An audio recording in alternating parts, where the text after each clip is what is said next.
Aujourd'hui, on va parler des gradations avec des formats différents, un événement qui s'est passé en Asie et on terminera avec la vente d'une Uncut Sheet. Bienvenue dans Journal TCG, votre émission qui parle de cartes de collection et principalement de cartes Pokémon. Si tu veux suivre cette émission et ne rien rater, n'hésite pas à t'abonner à ma chaîne, c'est du lundi au vendredi à partir de 17 h. Et surtout, active la cloche pour recevoir la notification. Et avant de commencer, sache que j'ai sorti le nouveau chapitre sur les vraies et fausses cartes de Pokémon de mon ebook. Donc je mets le lien en description pour que tu puisses le visualiser. Actualité numéro 1, savais-tu que tu pouvais grader autre chose que des cartes? PSA, l'une des entreprises de gradation les plus connues au monde, a élargi ses services bien au-delà des gradations traditionnelles. Pour ceux qui ne savent pas, il est possible de grader autre chose que des cartes chez eux. Il y a aussi d'autres sociétés, mais on va se concentrer principalement sur PSA. Donc si tu ne savais pas, il est possible de grader par exemple des stickers. À l'époque, il était possible déjà de grader des stickers Panini. Ensuite, il est possible de grader des tickets. La plupart du temps, ce sont des tickets assez rares d'événements, par exemple un match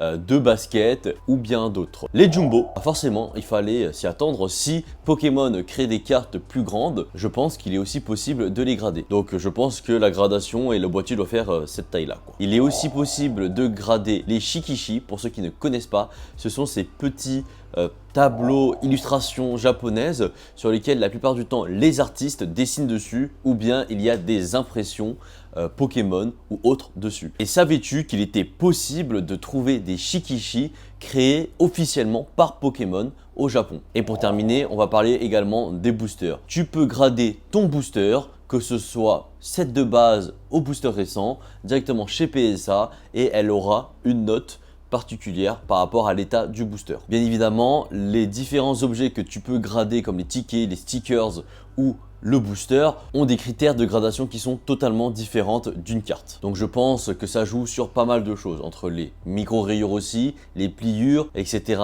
etc. À prendre en compte qu'il est possible de grader encore beaucoup plus de choses. Ça, ce sont quelques exemples que j'ai pu donner, mais il y a également par exemple des pièces Pokémon ou même pas Pokémon que tu peux grader. Il faut savoir que ce type de gradation, ça coûte beaucoup plus cher qu'une gradation classique parce que ce sont des boîtiers, je dirais pas sur mesure mais quasi pour ce genre de gradation. Exemple, les Jumbo sont des gradations énormes ou pour les pièces où ce sont des gradations toutes petites. Cette extension, elle offre une particularité aux collectionneurs qui leur permet de bien protéger n'importe quel objet de valeur et également certifier qu'elles sont des vrais. Parce que oui, lorsque tu envoies un produit dans une société comme PSA, ils vont d'abord vérifier son authenticité. Et s'il la grade, eh bien, ça veut dire qu'elle est également authentique. Donc, ça permet d'avoir, entre guillemets, un certificat ou une preuve d'authenticité de ton produit de collection. Ce genre de produit, c'est un peu dommage qu'on n'en parle pas assez puisque c'est là d'où vient la vraie collection. Chaque produit de collection devrait pouvoir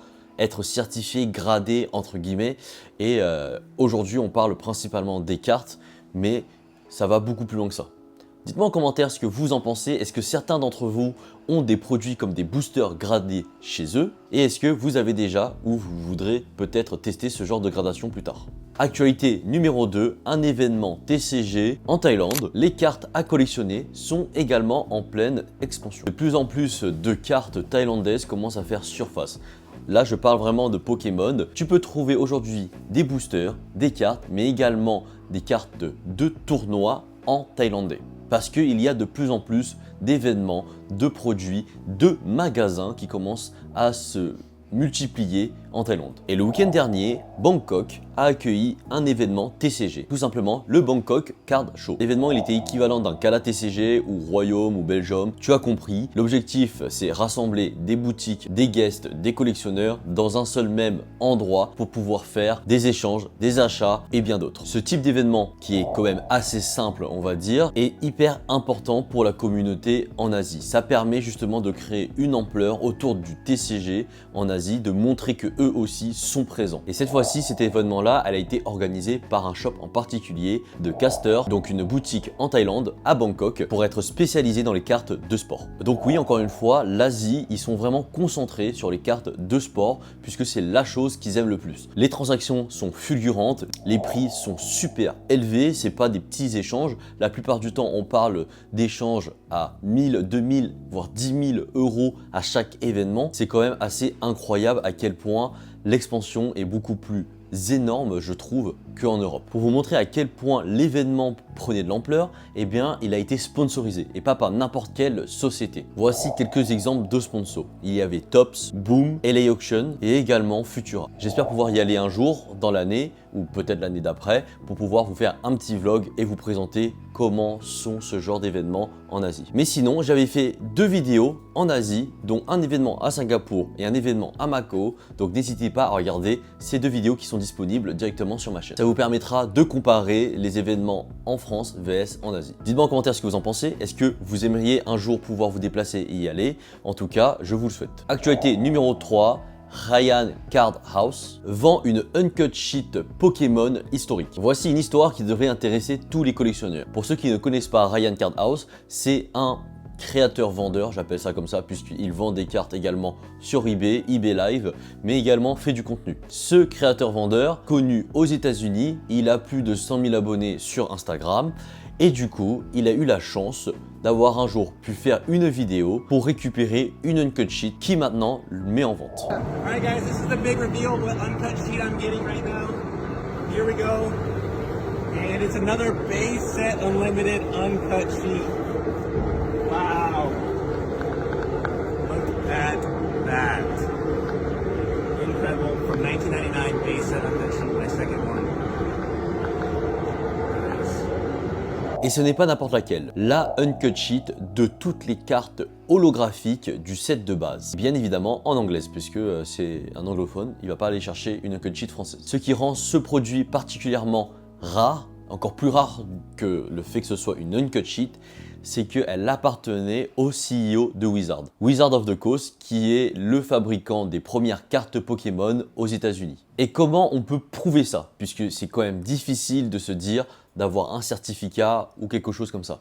Eh bien, le CEO à l'époque avait dans son bureau, dans un tableau, cette uncut sheet de toutes les cartes holographiques du set de base. Il a ensuite décidé de l'offrir à son neveu. Et qu'est-ce qui s'est passé? Ryan a pu découvrir qui était ce neveu, l'a rencontré, a fait une vidéo pour pouvoir se procurer cette uncut sheet. Donc oui, une rareté inouïe puisque c'est une uncut sheet set de base. Je ne sais pas combien de Dracofeu il y a dessus, mais juste le fait qu'il y ait toutes les cartes holographiques du set de base, c'est juste incroyable. Il a fait un post sur Instagram disant que c'est parti, toutes les personnes qui seront ou peuvent être intéressées par ce produit-là peuvent se le procurer, peuvent le contacter pour récupérer ces magnifiques uncut sheet. Donc une occasion en or pour tous les collectionneurs de posséder une relique Pokémon de ce genre-là. Et je pense que c'est une vente qui va faire du bruit dans la communauté, surtout qu'il dit que c'est la 2e fois qu'il met en vente ce genre d'uncut sheet parce qu'il a pu vendre une similaire également dans les alentours de 100 000 $. Dites-moi en commentaire ce que vous en pensez. Est-ce qu'il a fait le bon move de le vendre? Est-ce que toi, si tu avais une uncut sheet, tu l'aurais gardé pour ta propre collection? Moi personnellement, c'est quelque chose que j'aimerais vraiment avoir dans ma collection. Pour l'instant, j'ai que un bout de 5 carte collée d'une uncut sheet, mais une uncut sheet entière, c'est vraiment un peu le Graal. Peu importe le type de collection, la série, j'aimerais bien en avoir une un jour. Est-ce que le prix n'est pas non plus excessif, puisque sur les commentaires, beaucoup de personnes commencent à dire mec, c'est un petit peu cher, tu aurais pu la vendre dans les 70 ou 80, mais comme il a dit, il a déjà réussi à en vendre une dans les alentours des 100 000 $, donc pourquoi pas une 2e fois, surtout que là, il y a une histoire derrière. En tout cas, encore merci de suivre cette émission, le journal TCG, présenté par moi-même. Je vous dis à demain pour le nouvel épisode. C'est du lundi au vendredi à 17 h, je sais que je me répète, mais j'ai besoin de vous pour me donner de la force pour continuer à faire ce format-là sur YouTube. Surtout qu'on arrive bientôt aux 10 000 abonnés. Donc n'hésite pas à t'abonner, lâche un commentaire, crée-moi du référencement, laisse tourner la vidéo derrière toi. Et en tout cas, merci pour tout. Et on se dit à demain. Ciao, ciao.